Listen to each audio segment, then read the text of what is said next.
Go where the fear is. At the end of the day, what this world needs is people who are different. Anything is possible. I don't know what that dream is that you have. I don't care how disappointing it might have been as you've been working toward that dream. But here's what I know. That dream that you're holding in your mind, that it's possible. See, sometimes we can't say, I can do that. But what we can say, that it's possible that I can have my dream as we run toward it, as we work on it day in and day out. And most people don't work on their dreams. Why? One is because of fear. We don't need the lie.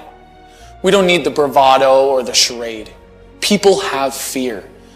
And sometimes we accept it, and sometimes we move through it. Adele has a fear of large audiences. Richard Branson has a fear of public speaking. Jennifer Aniston has a fear of flying. It hasn't stopped them. Could you imagine if it had? You've lived a life dominated by doubt and fear. How do you step into bravery?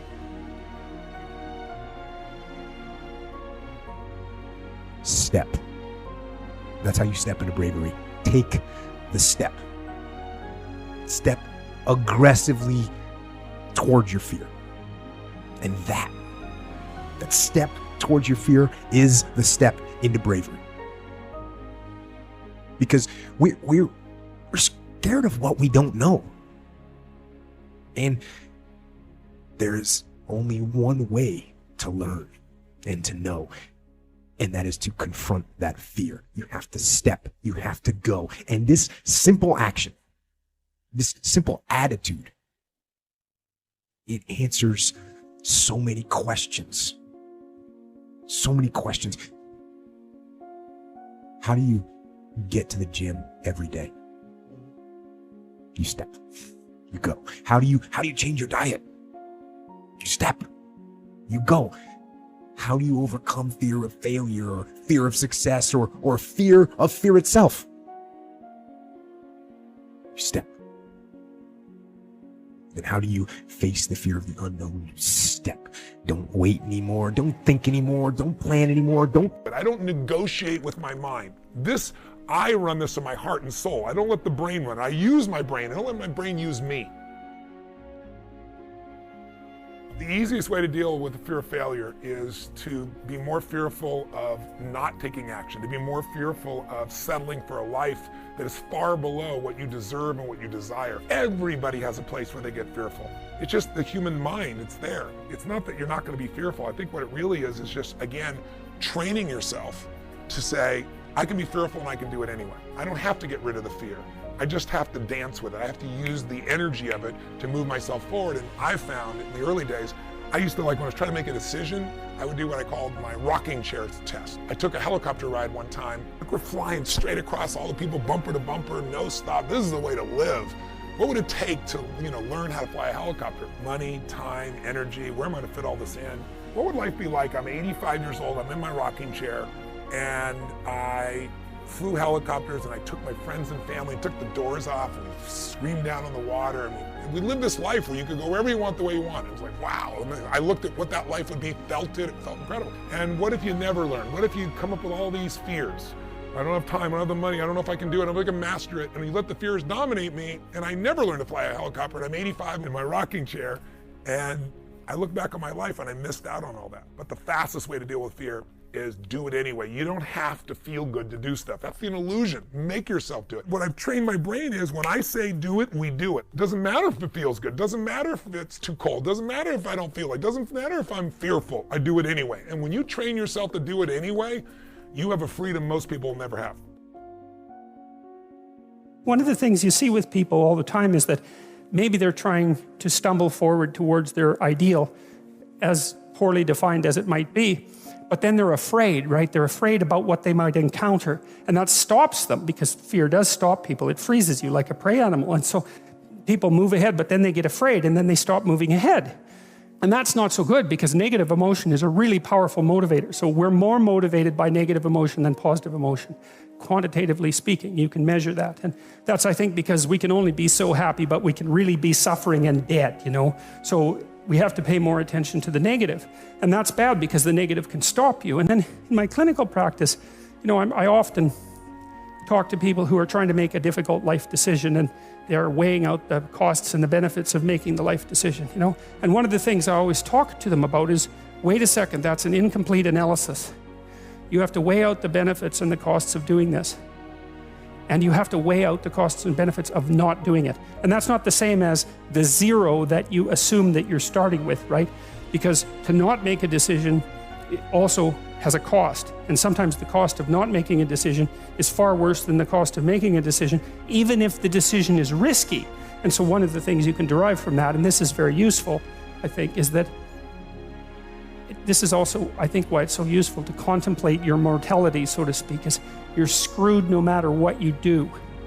You know, and that actually frees you, is that you have path A that has catastrophes and you have path B that has catastrophes, and you don't get to have the no catastrophe path, but you get to pick which one. And that's really something, because if you know that there's terrible risk associated with everything that you do and don't do, then you can afford to take some risks, because you're not, you know, and this is all within the arc metaphor. I'm still making the case that despite the fact that your life is essentially catastrophic, you can make a covenant with the highest ideal, and that will take you through it the best way possible. I'm still making that case. Think about your insufficiencies by your own definition, right? The way that you don't do what you know you should do. About the things that you do that you shouldn't do, that you know you shouldn't do beyond a shadow of a doubt, right? There's some things like that. That's bad habits and poor aim and all of the resentment and hatred and aggression and unresolved conflicts and all those things that are dementing you and warping you, and then think, okay, those things get the upper hand, man. They get the upper hand, and they take you the worst possible place you could go in the next 3 to 5 years. What exactly does that look like? And so you sketch all that out and you think, hey, I don't want to go there. And so the next time that a temptation comes up, you think, well, it'd be a lot better for me if I didn't succumb to this temptation. It's like, that's kind of weak, eh? You'd look a little better if you didn't eat like a cheesecake a day or something like that. You know, that's something, but it's not the same as, I'm going to have diabetes and I'm going to lose my damn leg in 5 years if I don't get my eating under control. That's motivating. And so then the temptation comes along and you think, oh, how about no? Seriously, how about no? Not just because a higher good would be obtained if I avoided it, but because a terrible catastrophe would be averted if I didn't. And so, well, so you want to get your fear behind you, right? You want to get it behind you where it's pushing you forward instead of in front of you where it's stopping you. And you get your fear behind you pushing you forward by actually thinking through the consequences of not putting your life together. And the least of those is that you waste it and suffer, right? Because you're going to suffer anyways, man. So you waste it and suffer. That's a bad deal. Tucked within the message of this old letter written in 1965, a short string of words, this little piece of advice casually offered within the surrounding statements. These few and powerful words that I think we need to hear today. It was American artist Saul LeWitt who wrote this letter to his good friend Eva Hessel, who was struggling with self-doubt. Within the letter, he was pushing her to just stop thinking, worrying, looking over your shoulder, wondering, doubting, fearing, hurting, hoping for some easy way out.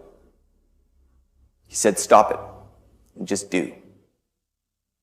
Then he writes this little line I hope we can all hear the way we need to. If you fear, make it work for you. We need to hear it, don't we? How else do we overcome what Ralph Waldo Emerson said defeats more people than any other one thing in the world? Fear. Because it's real. And there's no getting around the fact that it will show up. It should show up. Sometimes we fear for good reason. And sometimes we fear for absolutely no good reason at all. So this is about using fear to open your life, not close it in. So what if this next chapter of your life, of your work, of your relationships was focused around these few words, written in 1965. If you fear, make it work for you. Because there's no getting around it. So feel it. Accept it. Question it. And then stop. And just do. Yeah! I'm Rosary Bemay. Promotional cup. Cashier Royal. Tagal. Turinde ko ng style. Anto amit hindi ni. Bono mister da manera mi. I no manera abo. Viva manevo ta sinti dushi. Sinti dushi.